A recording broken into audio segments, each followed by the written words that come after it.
Hello hello les amis. Alors me revoilà sur cette 10X, sur cette 11X ou cette très grosse 10X au choix. J'en suis à 51 km, elle est presque chargée complètement. Donc c'est l'occasion de vous faire un petit retour après quelques kilomètres. Alors elle arrache toujours autant, hein, ça y a pas de souci. J'ai enfin trouvé une position de conduite super confortable qui m'évite de guidonner, parce que c'est vrai qu'au départ j'avais quand même pas mal de phénomènes de guidonnage. Je pense que c'est vraiment dû à la position de conduite. Autant la 10X se prend très facilement en main, autant celle-ci il faut vraiment trouver la bonne position. Alors pour moi, je ne sais pas si c'est une règle absolue, j'ai remarqué que je suis beaucoup plus stable en mettant du poids à l'arrière.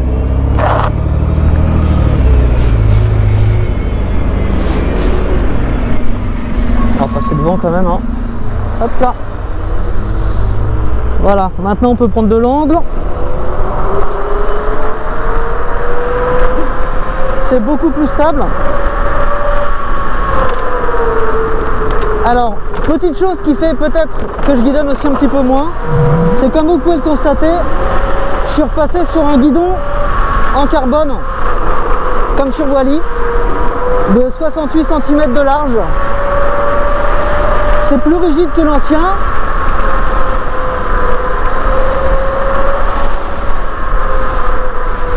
Et voilà. Je sais plus, dans une vidéo précédente, je vous parlais d'une règle qui fait que plus la trotte est petite et moins les mecs sont capables de dire bonjour. Et bon, on est en plein dedans. Donc je reviens sur ce guidon.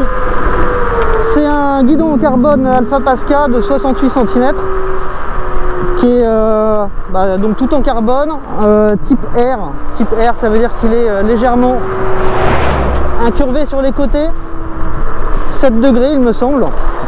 Moi j'adore ce style de guidon. Après le guidon d'origine est vraiment très bien, hein. Sincèrement il est pas disproportionné comme l'était celui de la 10X. Le truc c'est qu'il est un petit peu plus haut et que moi je suis pas grand. Donc je préfère un guidon à ras du sol.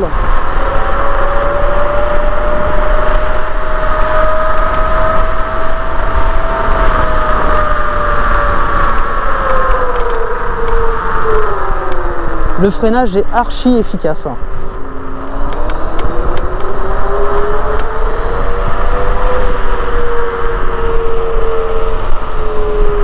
Alors au final, quand on commence à la prendre en main, et bah sincèrement les 55 kg, en tout cas sur route, hein, se font très vite oublier.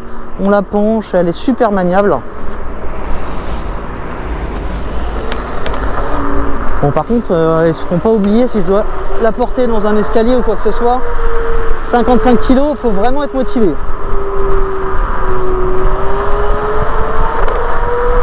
Alors petite chose sur laquelle j'étais pas revenu l'autre fois, il y a une petite particularité quand même, c'est que celle-ci, même en mettant le réglage P12 sur 5, donc normalement accélération directe, on conserve quand même une très légère latence à l'accélération. Je dirais dans les 20 millisecondes, hein, c'est pas énorme. Mais du coup c'est peut-être ce qui la rend un peu plus conduisible, parce que sincèrement en entraînement direct, en accélération directe, je pense qu'elle patinerait tout le temps, enfin tout le temps. Elle patinerait beaucoup trop longtemps. Et pour abîmer les pneus, il n'y a rien de tel.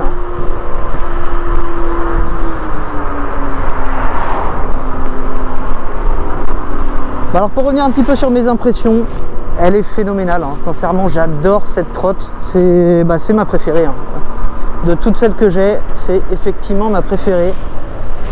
Bon, chacune dans son domaine, hein, mais celle-là j'ai hâte de partir en ride. On en a un de prévu dimanche et puis un petit ce soir avec de la Thunder. On va pouvoir comparer un petit peu.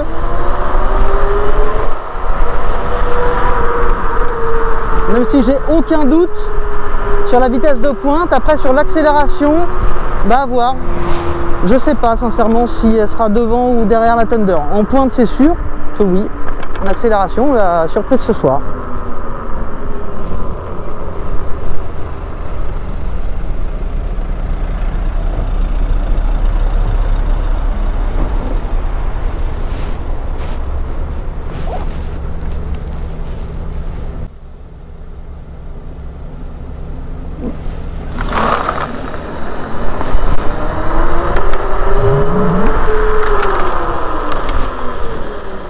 J'adore ce genre de démarrage.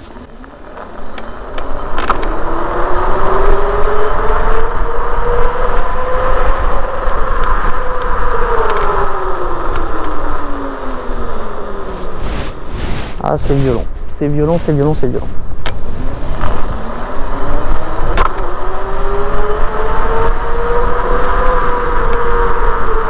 Alors les suspensions, c'est vrai qu'hier je me suis pas trop attardé dessus.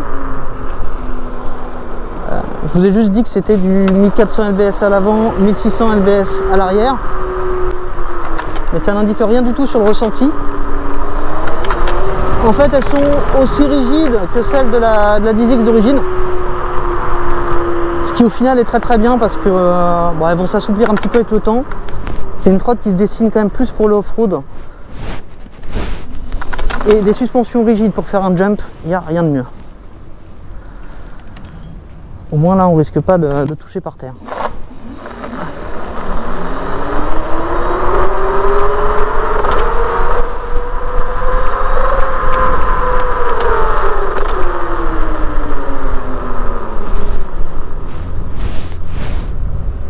Alors ce n'est pas un sens interdit, je prends la piste cyclable, je précise. À peu près 25.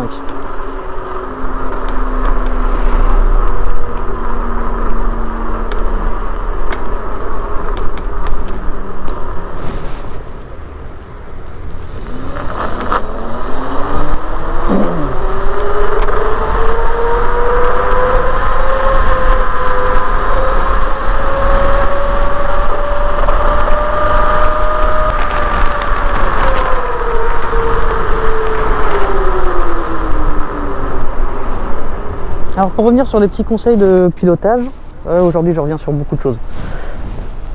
Je vous parlais du guidonnage quand on freine de l'avant en ligne droite. En fait il est quand même assez facile à compenser, il suffit de bien se raidir sur les deux bras. Et en fait le guidonnage n'intervient pas quand on commence à freiner, mais quand on relâche le frein. C'est-à-dire que si on a la sensation que ça commence un tout petit peu à guidonner, machinalement on va relâcher le frein et c'est là où ça guidonne le plus. En fait, le bon réflexe, c'est vraiment de tendre les bras et de pousser sur le guidon.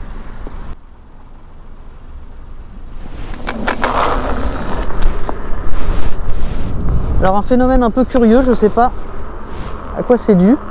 Quand on est totalement à l'arrêt et qu'on accélère à fond, on a l'impression que les deux moteurs donnent, je ne sais pas, un quart de tour en arrière avant de partir en avant. Donc en fait pour compenser ça, moi j'essaie de la pousser un tout petit peu, comme ça là après on est parti. Et sans ça, ça fait un petit truc bizarre, je sais pas à quoi c'est dû. Peut-être mes réglages qui sont un peu violents, je sais pas.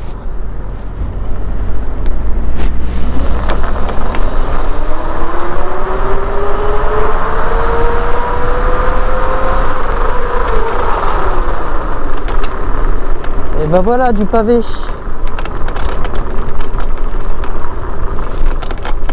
Donc à part la colonne qui grince un peu, donc sur le pavé on est quand même super à l'aise.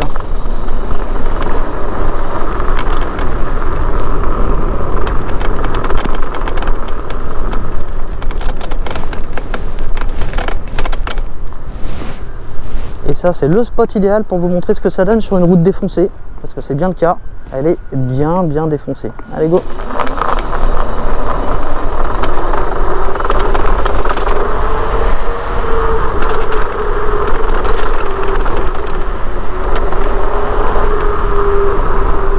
Bon, on sent quand même un peu les aspérités de la route, surtout mes côtes.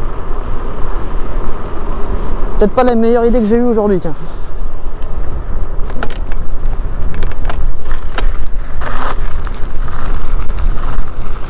Alors là on est au port de Lille, je crois, oui c'est ça.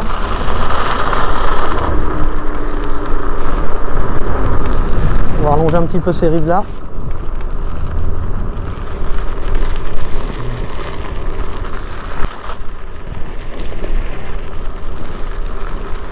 Alors hier j'ai dit pas mal de bêtises sur la batterie et sur la puissance, on m'a pas mal repris dans les commentaires. Et c'est une très bonne chose, hein, au moins ça m'évite de dire des bêtises, hein, je suis pas spécialiste en électronique. La puissance qui est indiquée sur les moteurs, 1600 watts, c'est en nominal, c'est pas la puissance en crête. Il y a beaucoup de concurrents qui affichent la puissance en crête. Là effectivement la puissance en crête, je sais plus, il y en a deux qui l'ont calculé dans les commentaires. Pour ceux qui sont doués en calcul, donc c'est une batterie de 72 volts avec 200 cellules, 20 en série, 10 en parallèle. Et c'est des cellules MH1, donc de 3200 mAh. En gros, je crois qu'on tombe à 6300 watts en crête pour le total. Voilà. Et des contrôleurs de 45 ampères, ça je vous l'avais déjà dit. Bon, je suis pas doué pour ce genre de calcul. Ceux qui s'y connaissent, je vous laisserai faire le calcul. Enfin, en tout cas, elle est vraiment pas déconnante, hein. C'est un monstre. Au niveau du prix, je voudrais pas dire de bêtises. Je pense qu'elle devrait être distribuée entre 3005 et 4000 euros. Ça reste cher, mais vu la qualité de la machine, la qualité des matériaux et les prix de la concurrence, franchement, c'est pas déconnant. C'est pas déconnant du tout. C'est un super beau jouet. Merci.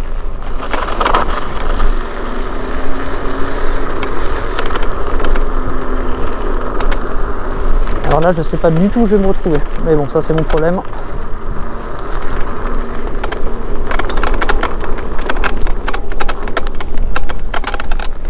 Alors l'avantage aussi quand même d'avoir une trotte poids lourd comme ça, c'est qu'au niveau de l'inertie, une fois qu'on est lancé, et ben elle reste lancée très longtemps.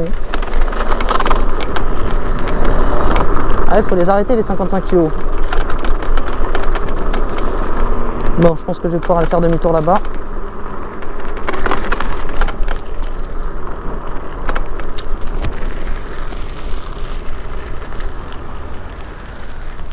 Allez.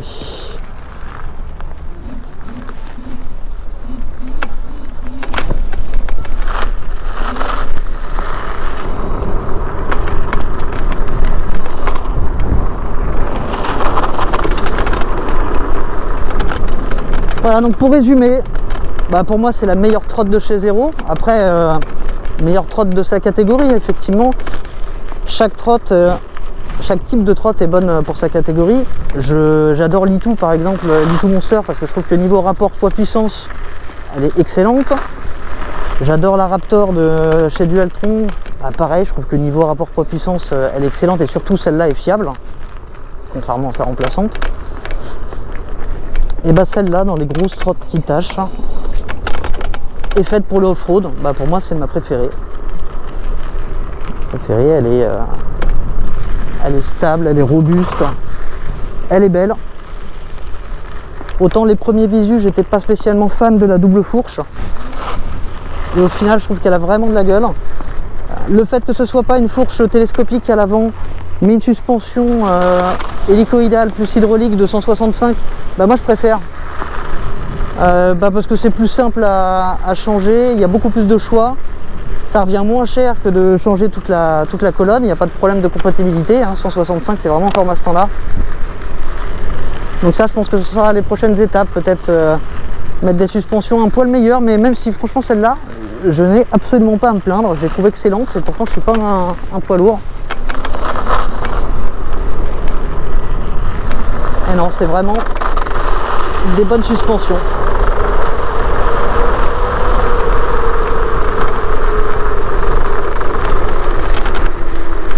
Le freinage aussi, hein, je suis pas revenu sur le freinage, mais l'hydraulique, c'est vrai, quand on y a goûté, ça fait tout. Oh, j'espère que la caméra est encore là.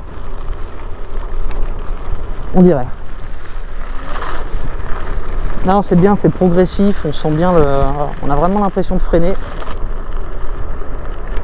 Puis il n'y a pas de bruit, il n'y a rien qui claque. Non, c'est vraiment un beau produit, hein, qui a l'air bien fini. Enfin, qui est bien fini d'ailleurs, il n'y a pas de... Voilà. Mais au niveau de l'autonomie, je vous dirai ça pour les prochains gros rides de groupe. Mais en tout cas, de ce que j'ai vu, je fais une dizaine de kilomètres en y allant quand même plutôt fort. Je ne perds que 3 volts. Donc ça me paraît plutôt prometteur. Je pense que les 32 ampères vont effectivement me permettre de faire 50 voire 60 bornes vraiment à fond. Et alors en écho à 25, là 120, 130, 140 sans le moindre souci. À confirmer, mais des mesures que j'ai pu faire jusque là, ça va les tenir largement. Voilà, bon, c'était juste une petite vidéo pour faire encore quelques retours à chaud avec un peu plus de kilomètres.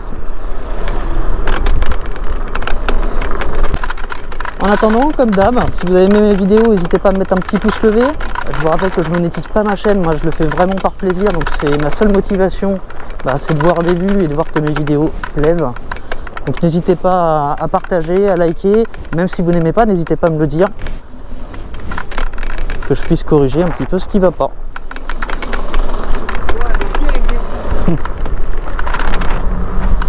Allez, ciao les amis!